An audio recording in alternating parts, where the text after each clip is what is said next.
চ' তেওঁৰ সাধাৰণতে আমি এইবিলাক মেডিকেল ছাপৰ্ট ডিভাইচ বুলি কয়, ভেণ্টিলেটৰৰ পাইপ, পেচাবৰ পাইপ, এইবিলাক চব আমি ইনফৰ্ম কৰি দিওঁ যে পেচেণ্টজনক আমি পেচেণ্টজন ঢুকাইছে, পেচেণ্টজন এতিয়া আমি চব বস্তু এটা এটাকৈ ওলাম, তাৰ লগতে আমি পেচমেকাৰটো ওলাম।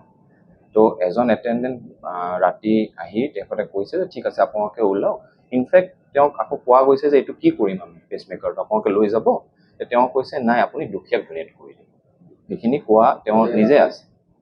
চ' মে বি তেওঁৰ মিছেজক কোৱা নাই বা তেওঁৰ কিন্তু যোনজন এটেণ্ডেণ্ট ৰাতি আহিছিলে তেওঁ ক্লিয়াৰলি এইটো কথা কোৱা আছে। এইটো লিখিতভাৱে ৰিমুভেলৰ কনচেণ্ট দুনিয়াতে বনা নাই। এজ অফ নাও মই যদি এটা ৰিমুভেলৰ কনচেণ্ট বনাই দিওঁ তেতিয়াহ'লে ৰিমুভেল অফ অৰ্গেনছ আহি যাব তাতে, removal of heart, removal of liver.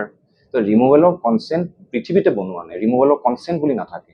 আমি খালি ইনফৰ্ম কৰিব পাৰোঁ, ইনফৰ্ম কনচেণ্ট। যেনেকৈ আপোনাৰ মই পেটটো চুম দেই, সেইটো মই চহী নলওঁ, সেইটো আপোনাক মই ক'ম, মই আপোনাক ইনফৰ্ম কৰিছোঁ যে মই আপোনাৰ পেটটো চুই আছোঁ। আপুনি যদি কয় নাই মই নুচুব, তেতিয়া মই চুব নোৱাৰোঁ।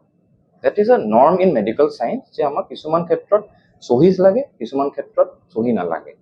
তেওঁ যে আমাক বডিটোক মৰ্গত ৰাখিব দিছে সেইটোত আমি চহী লোৱা, মৰ্গৰ পৰা যেতিয়া বডি লৈ গৈছে সেইটোত আমাৰ চহী আছে যে পেচেণ্টজন তেওঁক আমি হেণ্ড অভাৰ কৰি দিম। কিন্তু তেওঁ যে আমাক ৰিকুৱেষ্ট কৰিলে সেইবিলাকতো চহী ল'ব লাগিব, নহ'লে চবতে বস্তু চহী আহে। চ' আমি সাধাৰণতে ইনফৰ্ম কৰোঁ পেচেণ্টক, এটেণ্ডেণ্টক ইনফৰ্ম কৰোঁ আৰু তেওঁলোকৰ হিচাপে আমি এক্ট কৰোঁ। যদি তেওঁ এবাৰো ক'লেহেঁতেন যে এইবিলাক একো কৰিব নালাগে মই এনেকেই লৈ যাম, কিছুমানে এনেকৈ লৈ যায়, কেথেটাৰ পৰ্যন্ত নাকৰ পাইপ ফিট কৰি লৈ যায় ঘৰলৈ, তেতিয়া আমি নোলাওঁ। কিন্তু তেখেতে আমাক ক'লে যে এইটো ওলাই দিওঁ আৰু ৰাতিটোৰ কাৰণে মৰ্গত ৰাখি দিওঁ, সেইমতে আমি ৰাখিছোঁ।